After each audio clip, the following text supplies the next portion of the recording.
मूसा आलैहिस सालामेर संगे एक बार आल्लाहर कथा हलो प्राय घंटा 2 घंटा आल्लाहर साथे मूसा कथा बोललेन तूर पहाड़े। तो मूसा तो एमनी कथा बेशी बोलतेन आल्लाहर साथे दीर्घ समय कथा बोलছেন আল্লাহ। तो मूसा बोलছেন আল্লাহ তাআলা আপনি কার সাথে কথা বলছেন বলেন? বলে আমি मूसाর সাথে কথা বলছি। আচ্ছা বলেন তো আমার উম্মত কারা? যাদের কাছে তুমি দ্বীনের দাওয়াত দাও তারা তোমার উম্মত, যাদের কাছে তাওরাত নিয়ে গিয়েছো তারা তোমার উম্মত। কিন্তু আল্লাহ আমি জানতে চাই আপনার এই 2-2.5 ঘন্টার আলোচনা আমার সাথে একবার তো আমার কথা বললেন না, একবার তো আমার উম্মতের কথাই বললেন না। আপনি বলেন সেলেটে লেখা দিছি তাওরাত ওটা দেখে দেখে বলে দিও, কিন্তু 2-2.5 ঘন্টার আলোচনার ভিতরে আপনি দুটা নামকে বেশি বেশি নিয়েছেন। 2-2.5 ঘন্টার আলোচনায় যদি আপনি 300 শব্দ ব্যবহার করেন তাহলে 298 বার বলেছেন আহমদ আর মোহাম্মদ। আমি জানতে চাই এই লোকটাকে আমি জানতে চাই যাকে আপনি বারবার আমাকে পরিচয় দিচ্ছেন আহমদ মোহাম্মদ, লোকটাকে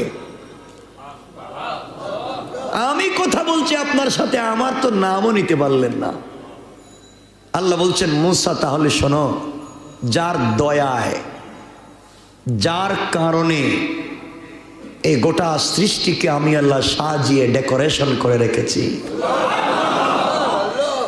যার কারণে আমি আল্লাহ আসমান জমিন লৌহ কলমকে ডিজাইন করেছি।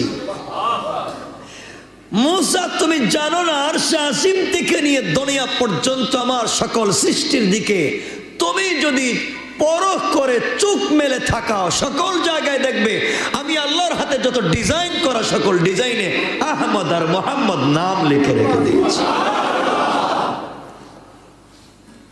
তো আল্লাহ আসলে এই লোকটা কে? এটা কোনো বড় ফেরেশতা না, মুসা কোনো ফেরেশতা নয়। তা আল্লাহ লোকটা কে আমি জানতে চাই। আল্লাহ বলেন মুসা ও আমার বন্ধু। আল্লাহু আকবার বললেন না? আল্লাহ তোমার বন্ধুটা কই? এখনো দুনিয়ায় যায় নাই, কিন্তু ওর জন্মের আগেই তার সাথে আমার বন্ধুত্ব হয়ে গেছে। মুসা তুমি জানো না আজকে তুমি আমার সঙ্গে কথা বলতেছ, আমি জানি আমার এই বন্ধুর উম্মত অনেক গুনাহ করবে, কিন্তু মুসা একটা কথা বলে দেই, আমি কিয়ামতের দিন সকল উম্মতের হিসাব বন্ধ করে রেখে দেব।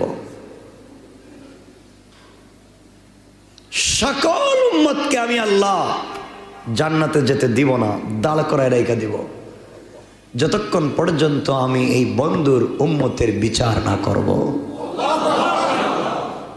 আমি যে বলেছি এতগুলা জান্নাত বানিয়েছি, যতক্ষণ পর্যন্ত আমার এই বন্ধুর উম্মত জান্নাতে না ঢুকবে আমি আল্লাহ কোন নবীকেও জান্নাতে ঢুকতে দেব না।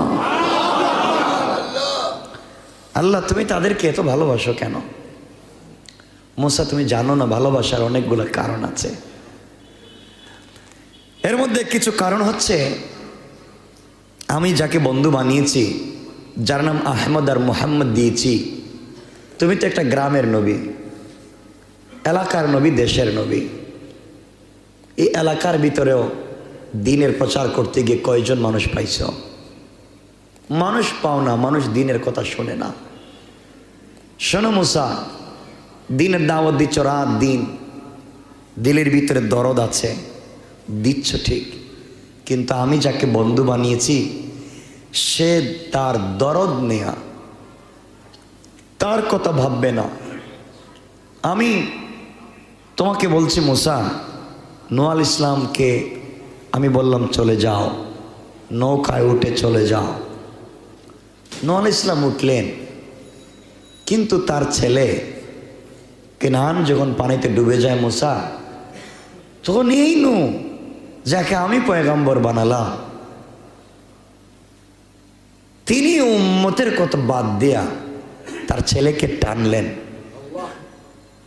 যেন সে নদী থেকে নৌকায় উঠে যায়। কিন্তু মুসা, তুমি জানো আমি যাকে বন্ধু বানিয়েছি তার দিলের ভিতরে তার সন্তান, তার আত্মীয় স্বজনের মায়া মহব্বত যতটুকু না আছে, তার চাইতে কোটি গুণ আছে তার উম্মতের দরদ তার দিলের। আমি আল্লাহ যদি লিখে দেই মুহাম্মদ তোমাকে আরশে আজিম, লৌহ কলম, আরশ কুরসি সব লিখে দিলাম, বিনিময় উম্মতকে জাহান্নামে পাঠিয়ে দেব, এমন একজনকে বন্ধু বানিয়েছি। আল্লাহ আমাকে বলছে, আল্লাহ তোমাকে সব দিয়ে দিলাম, বিনিময়ে আমার সবগুলো উম্মতকে জান্নাত দিয়ে দাও। আমি তাকে বন্ধু বানিয়েছি। এই বন্ধুর উম্মত বিপদগামী হবে, তাদেরকে পথ দেখাবার জন্য আমি আল্লাহ যুগে যুগে অনেক উলামায়ে কেরাম দেব, ওয়ারাসাতুল আম্বিয়া দেব। তারা গিয়ে ওখানে দিন শিক্ষা দিবে। আমার রসুল দিনের জন্যে অনেক স্যাক্রিফাইস করবেন। তিনি হবেন গোটা দুনিয়ার জন্য রহমত, রহমতের নবী। এজন্য আমার রসুল হচ্ছেন রহমত। কি? গোটা সৃষ্টির জন্য রহমত। আজকে সমাজের যে অবস্থা, আমরা যে মুসলমান দাবি করি, আপনারা বলেন তো এই রসুলের কোনো চরিত্র আমাদের মধ্যে আছে? সবাই বলেন। আল্লাহ এরপরে বলছেন, মুসা আলাইহিস সালামকে বলছেন, মুসা আমি যাকে বন্ধু বানিয়েছি তুমি জানো না, এই বন্ধু খালিল না, এই বন্ধু হচ্ছে হাবিব। তোমার সাথে বন্ধুত্ব করেছি, বন্ধুত্ব করে দেখছো তোমাকে কেমনে পিঠা দেওয়াইলাম, তোমাকে কেমনে নদী পার করাইতে গিয়ে তোমার পিছনে ফেরাউন লাগাইয়া দিলাম, কত কিছু তোমার সাথে করছি। কারণ মুসা জানো, তোমাকে যে বনি ইসরাইল দিয়েছি, রাত দিন দাওয়াত দাও, রাত দিন কথা বলো, ওরা শুনে না। আজকে একটা বলে কালকে মিথ্যা কথা বলে, আজ একটা বলে কাল আর একটা বলে। কিন্তু আমার নবী জানো, এটা একবারে চুম্বকের মতো লাইগা থাকবে, লাইগা থাকবে, উম্মতকে নাজাত দেওয়ার জন্য লেগে থাকবে। এমনকি আমি আল্লাহ কিয়ামতের দিনে তাকে যে উত্তম সম্মান দিয়েছিলাম চেয়ারে বসবার, সেখানেও বসবে না, 24টা ঘন্টা উম্মতের চিন্তা করবে। আমি তাকে হাবিব বানিয়েছি, এই জন্যে আমি আল্লাহ ঘোষণা করেছি তার উম্মত যদি বিপদগামী হয়, মাফ চায়, মাফ করে জান্নাত দিয়ে দেওয়ার ওয়াদা।